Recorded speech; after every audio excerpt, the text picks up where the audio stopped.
Bonjour à tous, soyez les bienvenus dans le spécial mondial de ce vendredi 2 décembre. Écho dans la tanière, Youssouf Sabaly, Cheikh Kouyaté et Nampalys Mendy, absence à l'entraînement bien que les raisons restent inconnues.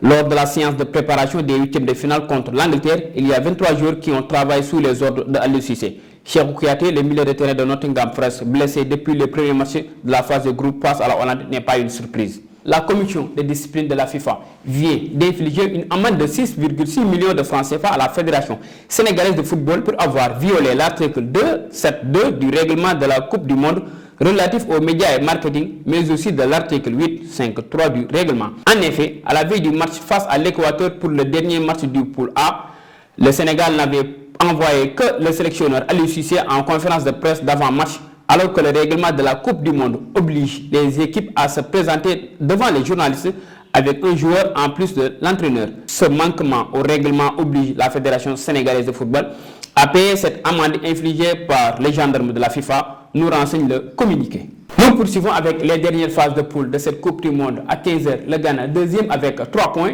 défie l'Uruguay, quatrième avec 1 point. En revanche, après le Mondial 2010, les Uruguayens n'ont jamais perdu un match de Coupe du Monde face à une nation africaine. Sur 4 matchs, ils ont eu 3 victoires face à l'Afrique du Sud en 2010, 3-0. En quart de finale mondial 2010 face au Ghana, tiré au but après un but partout dans le temps réglementaire. En Russie, 2018, 1-0 face à l'Égypte. Et un match nul en Corée-Japon 2002 contre le Sénégal, 3 buts partout. À la même heure, la Corée du Sud, troisième avec 1 point, reçoit le Portugal de Cristiano Ronaldo, leader du groupe H, est déjà qualifié avec 6 points. À 19h, les derniers matchs de phase de poule. Dans le groupe H, le Cameroun, troisième avec 1 point, reçoit le Brésil, premier dans cette compétition, déjà qualifié avec 6 points. Dans l'histoire de confrontation des deux équipes, les Seleção ont remporté 5 des 7 duels face aux Lions indomptables, toutes compétitions confondues. Le Cameroun a battu 2 fois le Brésil pour la première fois lors des quarts de finale des Jeux Olympiques de 2000 sur un score de 2-1 grâce au but de Patrick Mboma et de Modeste Mbami. Et en 2003, lors des phases de poule de la Coupe des Confédérations sur un score 2-0, but marqué par Samuel Eto'o à la 83e minute.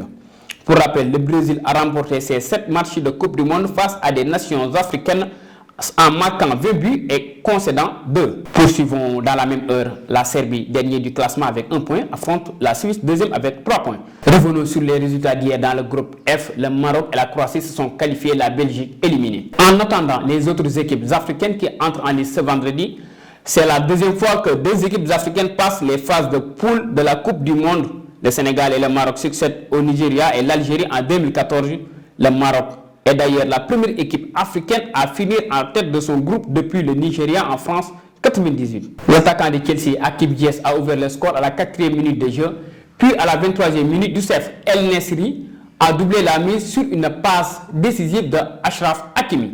Les Canadiens ont réduit le score sur un but contre son camp de Nassef Aguer à la 40e minute. La 3e du Mondial 2018 a quitté la Coupe du Monde 2022 dès les premiers tours. Après avoir buté sur la Croatie 0 but partout, malgré 3 énormes occasions de Lukaku en fin de match, Luka Modric et ses équipiers finalistes malheureux de l'édition précédente quittent la compétition.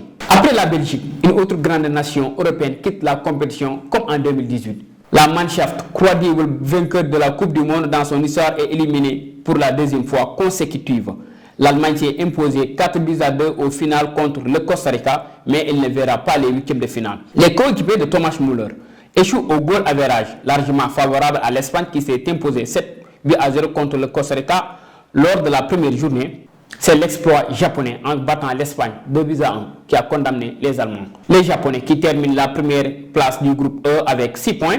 L'Espagne avec 4 points conserve la deuxième place à la différence de but, plus 6 et plus 1 pour l'Allemagne. Le Japon, premier de cette poule, défiera la Croatie lundi à 16h, tandis que les Espagnols, deuxième, se mesureront face au Maroc mardi à 15h. Pour rappel, le programme des huitièmes de finale, samedi à 15h, les Pays-Bas accueillent les États-Unis. À 19h, l'Argentine défie l'Australie. Dimanche à 15h, la France fera face à la Pologne et l'Angleterre défie le Sénégal à 19h. Mesdames et messieurs, c'est ce qui met fin à cette édition. Merci infiniment de l'avoir suivi.